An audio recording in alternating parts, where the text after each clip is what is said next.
सब कुछ क्लियर है, जल्दी से रिप्लाई कीजिएगा।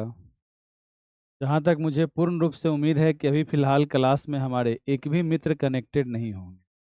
खैर कोई बात नहीं है, जिस तरह का मेरा माहौल था, जिस प्रकार से हमने इस कार्य की शुरुआत की है, उस कार्य के अनुरूप इस तरह का शुरुआत होना लाज़मी है। जो आज मेरे प्रथम लाइव क्लास में अब तक एक भी मित्र कनेक्टेड नहीं है, तो ऐसी शुरुआत होना लाज़मी है। खैर कोई बात नहीं, आप में से जो भी मित्र इस क्लास में कनेक्टेड हैं, जब इस क्लास को आप लोग रिकॉर्डेड फॉर्म में देखिएगा, फिलहाल तो मैं आपकी इस क्लास को लाइव ले रहा हूं, जहां पे अभी मात्र एक मित्र की अब कनेक्टिविटी हुई है। खैर कोई बात नहीं है। तो जब भी आप लोग इस क्लास का रिकॉर्डिंग देखिएगा, तो अपना कीमती सुझाव अवश्य दीजिएगा। राइट, चलिए बहुत बढ़िया। मुझे तो लगा कि एक भी मित्र कनेक्ट नहीं होंगे, परंतु कम से कम दो मित्र यहाँ पर कनेक्ट हो पाए हैं। अचानक से आपकी इस क्लास को मुझे आज ही लाइव करना पड़ा, और मैं कल रविवार के दिन आप में से मैक्सिमम सर लोगों को, मैडम लोगों को मैंने कॉल करके बताया था कि कल से आपकी क्लास रात को 8 बजे स्टार्ट हो जाएगी। अर्थात हम सभी लोग यहाँ पे कनेक्ट हुए हैं बिहार प्रधान शिक्षक की तैयारी करने के लिए। आप में से जितने भी हमारे मित्र हैं, वो सभी लोग अपने विभिन्न प्रकार के कार्यों में प्रतिदिन व्यस्त रहते हैं, और प्रतिदिन सरकार के द्वारा विभिन्न प्रकार के कार्यों में अपनी व्यस्तता को बनाए रखते हैं। उसके बावजूद भी आप सभी के अंदर में पढ़ने की एक इच्छा है, पढ़ने की एक जिज्ञासा है। ये चीज़ देखकर बड़ा ही अच्छा लगता है। और आप सभी जितने भी मित्रगण इस क्लास में अभी कनेक्टेड हैं, आप सबको देखकर एक चीज़ तो हम लोग ये कह ही सकते हैं कि जो भी मित्र अभी फिलहाल सीटेट, बीएड, डीएलएड, बीपीएससी में पढ़ने की इच्छा नहीं रखते हैं, उन सभी लोगों के लिए आप लोग बड़े ही बेहतर एग्जाम्पल हैं, जो अपने इस विभिन्न प्रकार के कार्य में, इस विभिन्न प्रकार के व्यस्त शेड्यूल के बावजूद भी अभी रात को 8 बजे समय निकालकर आप कनेक्टेड हैं। कुछ बेहतर नहीं, बेहतरीन पाने की चाहत में आपके इस जज्बे को दिल से सलाम है। तो आइए शुरुआत करते हैं आज के अपने इस सेशन का। जैसा कि मैंने आपको बताया था कि बिहार प्रधान शिक्षक में 75 मार्क्स का आपके बिहार डीलेट के सिलेबस से आपका प्रश्न रहेगा। इस सिलेबस को मैंने पहले भी आपके साथ में डिस्कस किया था, और उस सिलेबस के अनुरूप मैंने 2-3 पीडीएफ बनाकर आपके साथ में मैंने शेयर करने का कार्य किया था। परंतु जहां तक इसके विभिन्न प्रकार के कार्यों की बात है, विभिन्न प्रकार के टॉपिक की बात है, उस पर चर्चा करते हुए हर एक चीज़ को हम लोग समझेंगे। उससे पहले आपकी जहां भी आस्था हो, जहां भी आपकी विश्वास हो, एक बार आप ईश्वर को याद कर लें कि हे ईश्वर, आप जहां भी हैं अपनी असीम कृपा हम सभी पे बनाए रखें, ताकि आने वाले दिनों में हम सभी का परिणाम बेहतर नहीं बेहतरीन निकल कर आए। यही ऊपर वाले से प्रार्थना है, यही ऊपर वाले से दुआ है। इसी प्रार्थना और दुआ के साथ शुरुआत करते हैं हम लोग आज अपने इस सेशन का। सबसे पहले अगर हम लोग बात करें कि आपके सिलेबस के अकॉर्डिंग जो आपका 75 मार्क्स नंबर की आपको तैयारी करनी है, इसके अंतर्गत में हम लोगों को पढ़ना है 8 यूनिट पढ़ना है। कितना यूनिट पढ़ना है? तो हमें 8 यूनिट पढ़ना है। परंतु आज से पहले कभी भी आपका बिहार प्रधान शिक्षक का एग्जाम नहीं हुआ है, जिसके कारण, जो आपका एग्जाम आज तक नहीं हुआ है, जिसके कारण आपके इस कक्ष में या फिर आपके आसपास में या फिर कहीं भी आपको मल्टीपल चॉइस क्वेश्चंस आपको देखने को नहीं मिल रहा होगा। तो हम लोग यहाँ पर क्या करेंगे, सर्वप्रथम थ्योरी को रिकॉल करने का प्रयास करेंगे। आप में से जितने भी हमारे साथ शिक्षक गण कनेक्टेड हैं, राइट, आप सभी लोगों ने लगभग 8 से 10 साल पहले ही इन तमाम टॉपिक को आपने सुना होगा, या लास्ट टाइम जो आपका एक बार फॉर्म आया था बीच में, उस टाइम ने आप लोग थोड़ा बहुत इसे पढ़ने का प्रयास किए होइएगा।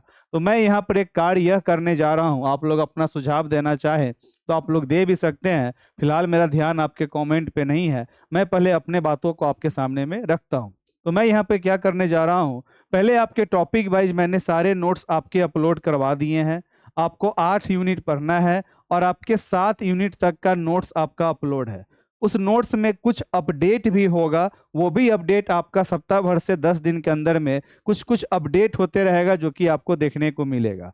इसके अलावा मैं यूनिट वाइज करके आपके साथ में थ्योरी को एक बार एक्सप्लेन करने का प्रयास करूंगा, जिससे आपने जब भी तैयारी किया हो, उन तमाम शब्दों को आपने पहले भी सुन रखा है, वो चीज़ आपके लिए क्या हो जाएगा, एक प्रकार से रिकॉल हो जाएगा। और आपको फिर जब हम लोग एमसीक्यू खोज खोज कर निकालेंगे, बनाने का प्रयास करेंगे, तो उस समय आपके लिए कुछ सहूलियत हो जाएगा। उदाहरण स्वरूप हम लोग अपने यूनिट नंबर 1 से शुरुआत करते हैं, और आपके इकाई नंबर 1 के अंदर में सबसे पहला पॉइंट जो आपको पढ़ना है, वह पॉइंट आपको पढ़ना है बच्चे तथा बचपन के बारे में। वह पॉइंट जो आपको पढ़ना है उस पॉइंट का नाम ही क्या है, बच्चे तथा बचपन। अब यहाँ से आपके एग्जाम में प्रश्न ये नहीं पूछेगा कि बच्चा चाहे बचपन होता क्या है।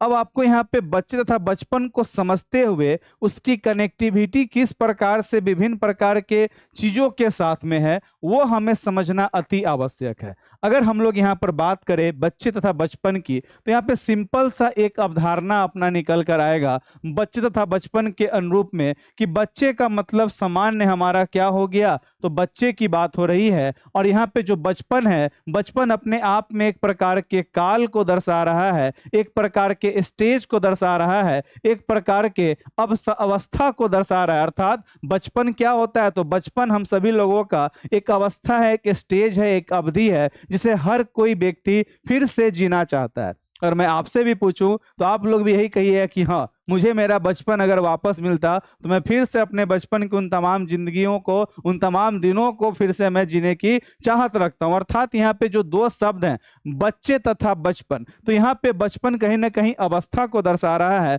और बच्चे मतलब जो हमारे आसपास में जितने भी विभिन्न प्रकार के बच्चे हो गए उस बच्चे की बात हो रही है। इस दोनों शब्दों को कनेक्टेड करते हुए इसकी कनेक्टिविटी हमारी कहाँ से बनेगी, तो इसकी कनेक्टिविटी हमारी बनेगी समाजीकरण के साथ में। कहां पे बनेगा, समाजीकरण के साथ में बनेगा, और तब जाकर यहां से हमारे प्रश्नों का निर्माण होगा। तो इस बचपन वाले अवधि को और बेहतरीन तरीके से समझने के लिए जो आपका यूनिट नंबर 3 में आपको एक टॉपिक पढ़ना है बाल विकास, ठीक, उस यूनिट के साथ में कनेक्टिविटी को बिल्डअप करने के लिए हम लोग छोटा सा एक एग्जाम्पल लेते हैं। और वह एग्जाम्पल लेते हैं कि आखिर इसकी शुरुआत, हम लोग जो यहाँ पे एक अवस्था वर्ड लाए हैं, बचपन का एक अवस्था का वर्ड लाए हैं, इसकी शुरुआत को हम लोग पकड़ते हैं। और हम लोग इस अवस्था को पकड़ने की शुरुआत करें तो आप में से बहुत सारे मित्रों ने नाम सुना होगा गर्भा अवस्था का। क्या आपने नाम सुना है? यस और नो में जल्दी से रिप्लाई करें। गर्भा अवस्था, गर्भा अवस्था कहने का अर्थ हो गया ये आपका होता है 9 माह का या 270 से 280 दिन का होता है गर्भावस्था। यहाँ हम लोग बचपन को पकड़ने के लिए इस प्रकार से लेकर चल रहे हैं, गर्भावस्था की बात हो रही है, राइट। चलिए आगे हम लोग बढ़ते हैं। गर्भावस्था के बाद अगर हम लोग बात करें तो सेकेंड स्टेज हमारा होता है शैशवावस्था। आपको कुछ भी नोट डाउन करने की आवश्यकता नहीं है, सारी चीज आपके उसमें अवेलेबल है नोट्स में, ठीक। बस मैं आपको एक बार रिकॉल करवा रहा हूं ताकि आपको पुराना बात याद आए। जन्म से 2 वर्ष। तीसरा अवस्था अपना होता है बालिया अवस्था। तीसरा अपना क्या होता है? बालिया अवस्था। इस बालिया अवस्था को हम लोग बोलते हैं 2 से 12 वर्ष। और यही बालिया अवस्था कहीं ना कहीं हमारे बचपन को भी दर्शाता है।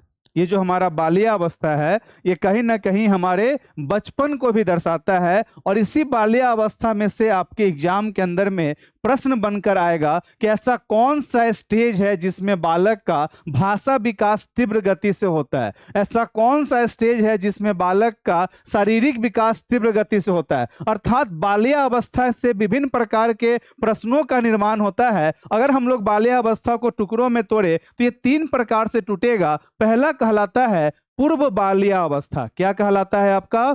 तो पूर्व बालिया अवस्था, इसकी अवधि होती है 2 से 6 वर्ष का। क्या होता है आपका? पूर्व बालिया अवस्था 2 से 6 वर्ष का आपका स्टेज कहलाता है पूर्व बालिया अवस्था। इसके बाद हमारा सेकेंड स्टेज होता है जिसका नाम है मध्य बालिया अवस्था। मध्य बालिया अवस्था, इसका स्टेज होता है 6 से 9 वर्ष का, राइट। और तीसरा हमारा होता है जिसका नाम है उत्तर बालिया अवस्था। उत्तर बालिया अवस्था, राइट। ये आपका होता है 9 से 12 वर्ष का।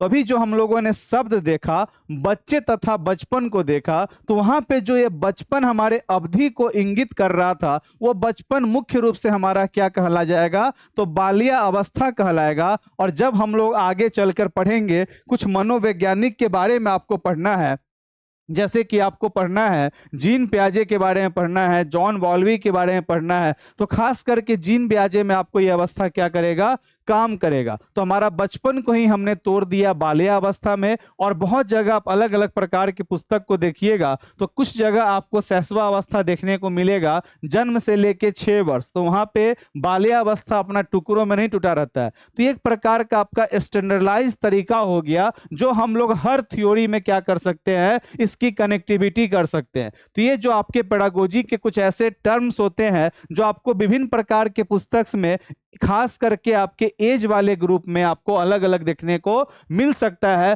तो इसको आप ज्यादा चिंता का विषय नहीं बनाइएगा। मैं जो आपको यहाँ पर ये पॉइंट लिखा हूं, ये आपका एक प्रकार से आप समझ सकते हैं कि स्टैंडर्डाइज तरीका हो गया, जो आपके विभिन्न प्रकार के मनोवैज्ञानिक के थ्योरीज में भी आपको देखने को मिलेंगे। अर्थात बच्चे तथा बचपन में जो अपना दूसरा शब्द था बचपन, वो हमारा आ गया अवस्था के अनुरूप। इसमें एक और अगर हम लोग जानने की प्रयास करें तो फोर्थ को हम लोग बोलेंगे किशोरावस्था। क्या बोलेंगे?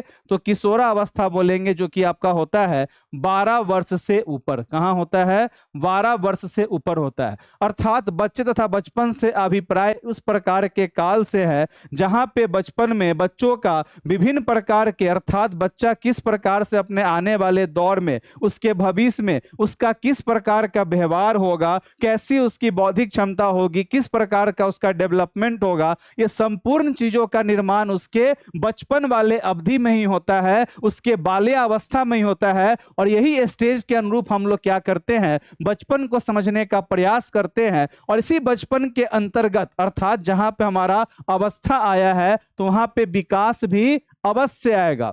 और आपने नाम भी सुना होगा डेवलपमेंट का। अर्थात इस तरह से अगर हम लोग चीजों को आपस में जोड़े, तो अभी हमने अवस्था का नाम देखा, अब उस अवस्था में कैसे बच्चों का भाषा विकास होगा, कैसे बच्चा का बौद्धिक विकास होगा, कैसे संज्ञानात्मक विकास होगा, ये कुछ ऐसे नवीन शब्द हैं जिसे आपने पहले सुन रखा होगा, परंतु कुछ कुछ का आपने अर्थ को अपने माइंड में, हो सकता है आपके माइंड में हो या नहीं भी हो, उसी को हम लोग क्या बोलते हैं, तो उसी को हम लोग विकास का आयाम के नाम से जानते हैं। The various areas of development, अर्थात विकास के विभिन्न प्रकार के आयाम के नाम से जानते हैं। इसे हम लोग हिंदी में क्षेत्र भी कहते हैं। अर्थात किसी बालक का होलिस्टिक डेवलपमेंट, उसका सर्वांगीण विकास, उसके स्टेज के साथ साथ हमें यह भी पता होना चाहिए कि बच्चा का कितना प्रकार का पक्ष है। अर्थात एक बच्चा का ओवरऑल डेवलपमेंट में, उदाहरण स्वरूप मान के चलिए कि अगर हम लोग एक बालक को लेते हैं और इस बालक का नाम क्या है, तो मान लीजिए कि इस बालक का नाम है पुच्चू। इस बालक का नाम क्या है? बड़ा ही प्यारा सा बालक है, प्यारा सा अपना स्माइल कर रहा है। इस बालक का नाम क्या है? तो इस बालक का नाम है पुच्चू। जैसे कि अभी आपके स्क्रीन पर आपको देखने को मिल रहा होगा, एक प्यारा सा नन्हा सा बालक है, इसका नाम क्या है? तो इसका नाम है पुच्चू।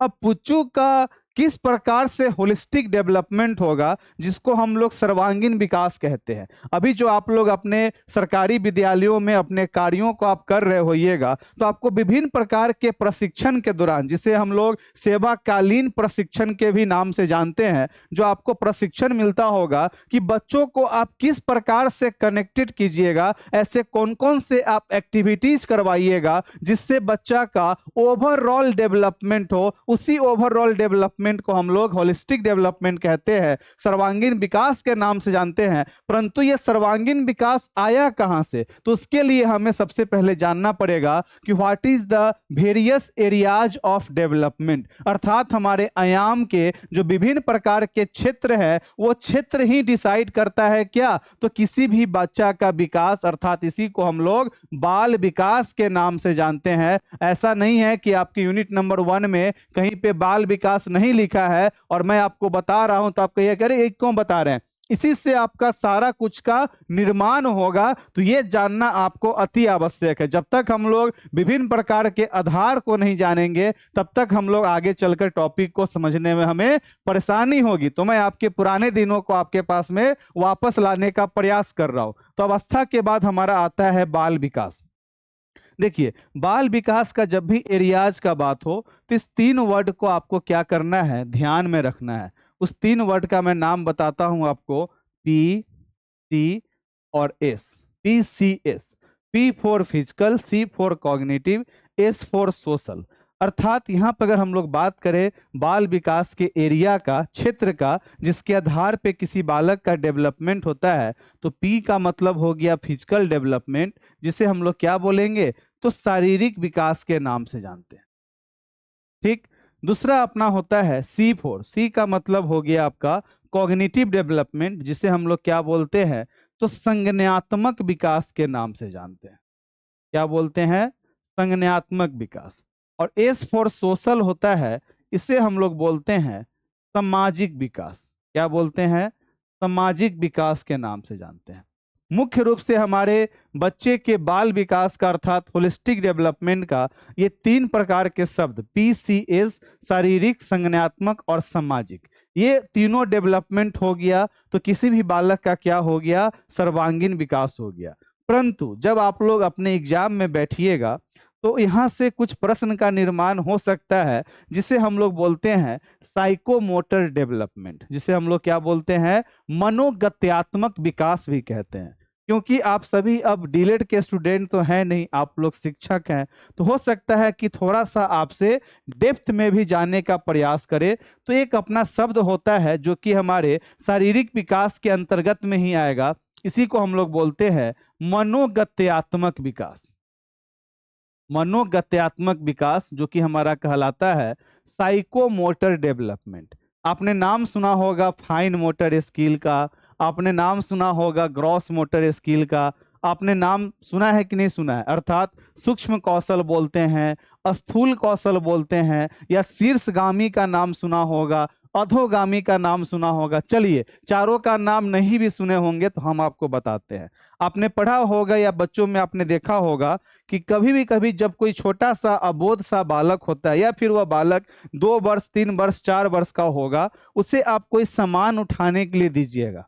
फॉर एग्जाम्पल मान लीजिए कि छोटा सा बालक है, उसको आपने ये रिमोट उठाने के लिए दिया, तो उसके उंगली में इतना ताकत नहीं है कि इस रिमोट को वह ऐसे उठा ले, राइट। वो अपने पूरे भुजाओं का बल लगाएगा और पेट पे ऐसे रिमोट को पकड़ेगा। तो ये हमारा कहलाता है साइकोमोटर, अर्थात हमारी कनेक्टिविटी शरीर के साथ में है, तो शारीरिक विकास के अंतर्गत ही बात आएगा मनोगत्यात्मक विकास का, और यहीं पे कहलाएगा साइकोमोटर, जहां पे हमारा पूरा बॉडी इंगेज हो, और जब पूरे शरीर का हम लोग बल लगाकर इस रिमोट को कोई बालक उठा रहा है, that's called gross motor skill, अर्थात वो क्या कहलाएगा, स्थूल, जहां पे हमारा पूरा का पूरा बॉडी इंगेज हो गया। धीरे धीरे बालक आगे बढ़ेगा, उसका पूरा नस में दम आएगा, 2 उंगली का प्रयोग करेगा, अर्थात आपके एग्जाम में आपसे प्रश्न पूछ देगा कि एक बालक है और वह पेंसिल के माध्यम से पेंटिंग कर रहा है या स्केचिंग कर रहा है, वह विकास के किस प्रकार के कौशल के अंतर्गत में आएगा। तो पेंसिल का उपयोग हम लोग 2 उंगली के माध्यम से करते हैं, डेट्स कॉल, जहां पे सिर्फ 2 उंगली की कनेक्टिविटी हो, या फूल का माला हो गया, या धागा में सुई में धागा लगाना हो गया, ये सब ऐसे फाइन मोटर स्किल हैं। ये अपना क्या कहलाएगा, तो सूक्ष्म गत्यात्मक कौशल कहलाएगा, जो कि हम लोग पढ़ेंगे अपने वृद्धि और विकास में। ठीक है, बस अभी इतना ही माइंड में आपको रखना है। उसी प्रकार से संज्ञानात्मक विकास के अंदर में ही हमारा क्या आता है, तो भाषा की बात आती है, अर्थात लैंग्वेज की बात आती है। मैं अभी आपसे बात कर रहा हूं, आप मुझसे बात कर रहे हैं, तो कहीं ना कहीं आपके बौद्धिक क्षमता में, आपके संज्ञान में, आपके मस्तिष्क में जिस प्रकार के भी विचार आ रही हैं, उस विचार के माध्यम से मैं और आप आपस में क्या कर रहे हैं, बातचीत करने का प्रयत्न कर रहे हैं। अर्थात अभी आपको इस वीडियो को देखकर आपके मन में जिस प्रकार का भी विचार चल रहा हो, चाहे वो पॉजिटिव चल रहा हो, चाहे वो निगेटिव चल रहा हो, ये आपके संज्ञान की ही एक विचारधारा है। अर्थात हमारा जो भाषा का क्षेत्र होगा वो हमारे संज्ञानात्मक विकास से ही कनेक्टिविटी रखेगा। इसके बाद समाज के अंदर में क्या होता है, तो समाज के बीच में हम लोग रहने का कार्य करते हैं। ए फलना जो सर जी हथिन ना, बहुत अच्छा हथिन, अर्थात आपका एक व्यवहार होगा आपके समाज के बीच में, अर्थात सामाजिक विकास के अंतर्गत में हमारा क्या पढ़ाई होगा, तो नैतिकता की पढ़ाई होगी, नैतिक की बात होगी। वहीं पे आप अपने कक्ष में बच्चों से आप प्रेम करते होइएगा, स्नेह करते होइएगा, वह भावना वह क्या कहलाएगा, तो ये कहलाएगा आपका संवेग। डिलेड के क्षेत्र में क्या कहलाएगा, समवेग। तो मुख्य रूप से हमारा बच्चों का जो डेवलपमेंट होता है, जिसे हम लोग होलिस्टिक डेवलपमेंट कहते हैं, इतना ही दूर में सारा कुछ आपका भरा पड़ा है। जितना भी प्रकार का विचार है, शिक्षण शास्त्रीय सोच है, दर्शन शास्त्रीय सोच है, वो सारा का सारा आपका इतना ही दूर के ऊपर में बढ़ा पड़ा है। बस इतना डेवलपमेंट हो जाएगा तो बच्चा का अपना क्या हो जाएगा, डेवलपमेंट हो जाएगा। इससे बाहर आपका कुछ भी नहीं है। तो सिर्फ आपको 3 नाम याद रखना है, PCS, P for physical, C for cognitive and S for social. इतना नाम तो आप लोग ध्यान में रख ही सकते हैं। अब हम लोग चलते हैं अपने पॉइंट की तरफ। हमारा पॉइंट क्या था, तो हमारा पॉइंट था बच्चे तथा बचपन। अब यहाँ पर आपको बचपन वाला शब्द क्लियर हुआ? जस्ट एक कमेंट कर दीजिएगा यस और नो में, ताकि मुझे भी लगे कि हाँ, आपके इस क्लास में आपकी कनेक्टिविटी जो है सो सक्रियता वाली कनेक्टिविटी है, सभी लोग यहाँ पे सक्रिय हैं, ये मुझे पता चल जाए। राइट, तो जल्दी से एक बार आप लोग अपने अपने कमेंट सेक्शन में अवश्य कमेंट कर दीजिएगा यस और नो में। उसके बाद ही मैं क्या करूँगा, आगे बढ़ूंगा। और कुछ हमारे मित्र ऐसे हैं जो लाइव क्लास में कनेक्ट होने के बाद भी क्लास पे उनकी ध्यान नहीं है। थोड़ा सा एक्टिव रहिएगा तो मुझे भी मन लगेगा आपके साथ में टॉपिक को शेयर करने में, वरना आपका तो PDF अपलोड है ही, तो मैं भी 1-2 क्लास लेके सुस्त पड़ जाऊंगा, ठंडा पड़ जाऊंगा। ठीक, तो आपका सक्रिय भागीदारी होना अति आवश्यक है। आप लोग शिक्षक गण है, आपका प्यार सपोर्ट मिलता रहे, आपकी एक्टिविटीज होती रहे, तब तो बोलने में भी मुझे अच्छा लगेगा, समझाने में भी अच्छा लगेगा। आपको डांट तो सकते नहीं है। ठीक, चलिए, तो यहाँ पे हम लोग कहाँ पे थे, तो बच्चे तथा बचपन पे थे। अर्थात बच्चा अपना क्या हो गया, तो बच्चा एक प्रकार का क्या है, ईश्वर है, भगवान है। बच्चा क्या है आपका, तो बच्चा सदैव आपका एक भगवान का स्वरूप है। और जब भी आपके प्रधान शिक्षक के एग्जाम में कहीं भी ऐसा कोई भी प्रश्न हो जो बच्चे के खिलाफ हो, तो कभी भी बच्चा के ऊपर में आपको हस्तक्षेप नहीं करना है। ऑलवेज गलती किसका होगा, तो सिस्टम का होगा, प्रबंधन का होगा, शिक्षक का होगा। बच्चा कभी भी कोई भी गलती नहीं करता है, बच्चा सदैव सही कार्य करता है। बच्चा ऑलवेज क्या है, तो एक भगवान का स्वरूप है। अर्थात बच्चा कहने का आशय हो गया कि हम अपने इस धरती पे जितने भी प्रकार के जीव जंतु हैं, उन तमाम जीव जंतु में मनुष्य अर्थात मनुष्य कैसे कहलाता है, इसको समझने के लिए सर्वप्रथम किसी भी बालक का जन्म होता है। जन्म के बाद वह अपने समाज में, अपने आसपास के वातावरण में विभिन्न प्रकार के क्रियाओं को एक्वायर करता है। एक्वायर करने का अर्थ हो गया अर्जित करता है। फॉर एग्जाम्पल, आपको कैसे बात करना है ये आपको किसी ने सिखाया नहीं होगा। आपको भूख लगे तो मुझे भूख लगा है, मुझे खाना चाहिए, ये आपको किसी ने सिखाया नहीं होगा। अर्थात एक्वायर कहने का आशय हो गया ऐसा क्रियाएं जिसे हम लोग बिना मेहनत का, बिना कहीं गए हुए स्वतः नेचुरल रूप में हम लोग उसे क्या कर लेते हैं, एक्वायर कर लेते हैं, अर्जित कर लेते हैं। वही हमारा एक्वाइजेशन कहलाता है। अर्थात शुरुआती दौर में मानव के पास में क्या है, तो विभिन्न प्रकार के संसाधन है, विभिन्न प्रकार की संरचना है, जिसके द्वारा हम सभी जीव जंतु से क्या बनते हैं, एक प्राणी बनते हैं। और इसी प्रक्रिया को हम लोग समाजीकरण कहते हैं। अर्थात बच्चे तथा बचपन के अंतर्गत जो हमारे आगे की कनेक्टिविटी होगी सो हमारे समाजीकरण के साथ में होगी कि आखिर किस प्रकार से एक बच्चा, एक अबोध बालक का गर्भावस्था के बाद जैसे ही वह शैशवावस्था में जाता है, तो शैशवावस्था में जाने के उपरांत ही कैसे वह अपने आसपास में, अपने समुदाय से, अपने परिवार से विभिन्न प्रकार की क्रियाओं को एक्वायर करने के बाद कैसे उसके अंतर्गत विभिन्न प्रकार के क्षेत्रों का विकास होता है। फॉर एग्जाम्पल, आपको जो मैंने अभी समझाया PCS के बारे में, किस प्रकार के स्टेज में किस तरह का डेवलपमेंट होता है, इसके बारे में, तो ये सारे पॉइंटों को जो मैंने आपको समझाया है, ये सारे पॉइंट आपके नोट्स में भी इस प्रकार से क्या है, राइट डाउन है। अगर आप लोग नोट्स अब तक नहीं लिए हैं, चाहिए जो आपका क्लास भी चल रहा है, ये आपका क्लास अभी आपका टीच एक्स्ट्रा एप्लीकेशन पे चल रहा है, यहाँ पे आपके सभी 7 यूनिट के अभी तक नोट्स आपका अपलोड है, 8वां भी आपका अपलोड होगा। देखिए, जितना चीज मैंने अभी आपको समझाया है, मैंने आपको पहले ही कहा था कि आपको कॉपी पे नोट नहीं करना है। सबसे पहले आपके सिलेबस को मैंने अलग कर दिया है। ये आपका इकाई 1 का सिलेबस है। बच्चे तथा बचपन है, फिर बाल अधिकार अभी हम लोग पढ़ते हैं, शिक्षा, विद्यालय, समाज में अंतर संबंध पढ़ते, समाजीकरण के प्रक्रिया को पढ़ते। अर्थात मैं अभी आपको ओवरऑल कनेक्टेड करने का प्रयास कर रहा था। आपके सिलेबस के अंदर में बच्चे तथा बचपन के बारे में एक्सप्लेन किया हुआ है, कौन मनोवैज्ञानिक ने क्या कहा। इस प्रकार से आपके एग्जाम में आ सकता है कि माता पिता के लिए बाल विकास की इस अवस्था को समझना कठिन है, अर्थात किस मनोवैज्ञानिक या किस दर्शन शास्त्री के अनुसार बचपन को समझना कठिन है। तो आंसर क्या हो जाएगा आपका? कोल एंड ब्रूस हो जाएगा, राइट। इस प्रकार से आपके एग्जाम में प्रश्न आ सकते हैं।